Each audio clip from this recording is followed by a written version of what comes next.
Hi friends, எல்லாருக்கும் வணக்கம். என்னோட பேர் கீதா ஸ்ரீ. நான் என் அப்பா அம்மானா எனக்கு ரொம்ப பிடிக்கும். அதுக்கு அடுத்தது பிடிச்சது என்னோட லவர். அவன் பேர் ரிதீஷ். நான் அவனை ரொம்ப சின்சியராக டீப்பாக லவ் பண்ணேன். அந்த லவ்வுக்கு பலன் அவன் இன்னொரு பொண்ணை மேரேஜ் பண்ண போகிறேன்னு சொன்னான். 1.5 வருஷமாக நான் லவ் பண்ணுறேன்னு சொன்னான். அதையும் தாங்கிக்கிட்டேன். இதுக்கு மேலேயும் அது என்னால் தாங்க முடியாது. அந்த விஷயம் எனக்கு தெரிய வந்தது என்னோட பர்த்டே அன்னைக்கு. கரெக்டாக எனக்கு அந்த விஷயம் தெரிய வந்தது. எனக்கு அடுத்த நாள் ஏர்போர்ட்டில் இன்டர்வியூ. நான் ஏர்லைன்ஸ் மேனேஜ்மெண்ட் முடிச்சிருக்கேன்.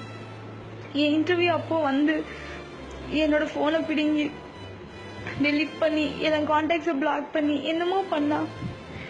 எனக்கு அப்போ புரியல அவன் ஏன் பண்ணுறான், இதுக்கு பண்ணுறான்னு. அதுக்கப்புறம் தான் புரிஞ்சது அவனும் அந்த பொண்ணு லவ் பண்ணுறாங்கன்னு. 1.5 வருஷம் எனக்கு இதை பற்றி எதுவும் தெரியாது. நான் அவனை சின்சியராக லவ் பண்ணேன். கேட்டால் எனக்கு அவன் கூட ஜெல் ஓட்டலை அப்படின்னு சொன்னான். என்ன பேசக்கூடாதோ எல்லாத்தையும் பேசினான் என்கிட்ட. அந்த பொண்ணு நானும் எப்படி இருந்தோம், அந்த பொண்ணும் அதே மாதிரி பேசினாங்க. இது என்னோட கடைசி வாக்குமூலம். நான் என் உயிர் விட போகிற இந்த நிமிஷம் நான் இந்த மெசேஜ் ஃபார்வர்ட் பண்ணுறது எல்லாருக்கும் 3:30 இந்த மெசேஜ் எவ்வளோ ரீச்சபிள் ஆகணுமோ அவ்வளோ ரீச்சபிள் ஆகட்டும். என்னோட சாவுக்கு யாருமே காரணம் இல்லை, நான் மட்டும்தான். எனக்கு லவ் ஃபெயிலியர். என் லவருக்கு நான் ப்ராமிஸ் பண்ணேன் என்னோட ரிதீஷ்க்கு நான் சாக மாட்டேன்னு. ஆனால் என்னால் முடியல. நான் இன்னைக்கு காலையிலேருந்து ரொம்ப சந்தோஷமாக இருந்தேன். எனக்கு பிடிச்ச இடத்துக்கெல்லாம் போனேன். தனியாக பீச் போனேன், ஹோட்டல் போனேன், மால் போனேன், எல்லாத்துக்கும் போனேன், ரயில்வே ஸ்டேஷன் போனேன். தனியாக என்ஜாய் பண்ண எல்லாத்தையுமே. என் அப்பா கிட்ட கடைசியாக பேசிட்டேன், என் அம்மா கிட்ட கடைசியாக பேசிட்டேன், என் தம்பி கிட்ட பேசிட்டேன், லவர்கிட்டையும் பேசிட்டேன். அவனை கடைசியாக பார்க்கணும்னு சொல்லி கூப்பிட்டேன். ரயில்வே ஸ்டேஷனில் இருக்கேன், வரமாட்டேன்னு சொல்லிட்டேன். நான் ட்ரெயினில் விழுந்து சாகுறதா இல்லை எங்கே போய் சாகுறதுன்னு தெரியல. ஆனால் நான் சாகுவேன், அது கன்ஃபார்ம். நான் செத்ததுக்கு அப்புறம் ரிதீஷ் தான் அதுக்கு காரணம். யாரும் சொல்லவும் வேண்டாம், எதுவும் பண்ண வேண்டாம். நான் சாகிறதுக்கு ரீசன் என் லவ் ஃபெயிலியர், அவ்வளோதான். அதுக்கு ரிதீஷும் காரணம் இல்லை, அந்த பொண்ணும் காரணம் இல்லை. லவ் ஃபெயிலியர் மட்டும்தான் அதுக்கு காரணம். நான் அவனை உண்மையாக லவ் பண்ணேன். வேறு தப்பு செய்யக்கூட என் மனசு வரல. நான் நினைச்சேன் அவனை வெறுத்துட்டு போனால் நல்லா இருக்கும், தப்பாக போயிடலான்னு. ஒரு கட்டத்துக்கு மேலே என்னால் போக முடியல.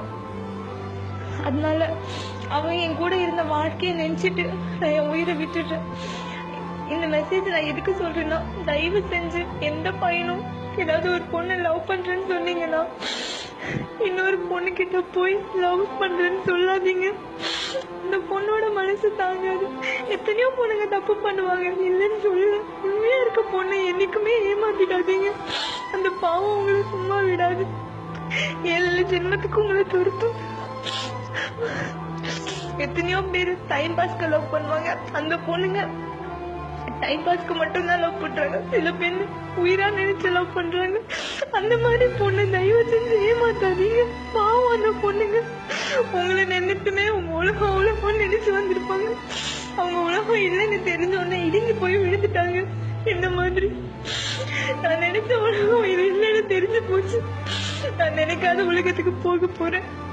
தயவு செஞ்சு உங்களுக்கு இன்னொரு பொண்ணு மேல லவ் வந்தா அந்த பொண்ணு கிட்ட பக்குவமா எடுத்து சொல்லுங்க.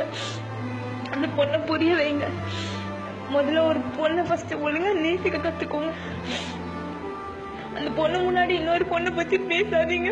அந்த பொண்ணோட மனசு தாங்காது. என்கிட்டயே அவன் சொல்லுவான், எனக்கு அந்த பொண்ணு தான் பிடிச்சிருக்கு, ஒண்ணு பிடிக்கல. இந்த வார்த்தைக்காக மட்டும்தான் நான் சாகுறேன். எதை பத்தியும் நினைக்கல, என் அப்பா அம்மா எதை பத்தியும் நினைக்கல. ஆசை வச்சுட்டேன். என்ன என் அப்பா அம்மாவும் இதுக்காக செத்துருவாங்க என் கூட. ஆனா இந்த மெசேஜ் எல்லாருக்கும் பாஸ் ஆகும் போது யாராவது ஒருத்தங்க எனக்கு தெரிஞ்சவங்க இருந்தீங்கன்னா என்னோட அப்பா அம்மா கிட்ட ஆறுதல் சொல்லுங்க. நான் அவங்கள ஏமாத்தல, அவங்க என்னால கஷ்டப்படக்கூடாதுன்னு நான் போனேன்னு சொல்லுங்க. அவங்க நிம்மதியா இருக்கணும். என் தம்பி இருக்கா, அவனுக்காக அவங்க இருக்கணும்னு சொல்லுங்க. இது அவங்க கிட்ட காட்டுங்க. அம்மா ப்ளீஸ், அம்மா அப்பா ப்ளீஸ், அப்பா என்ன மன்னிச்சிருங்க. எனக்கு வேற வழி தெரியல. என்னால அவனை மறக்க முடியலப்பா, நிம்மதியா இருக்க முடியலப்பா. I'm so sorry,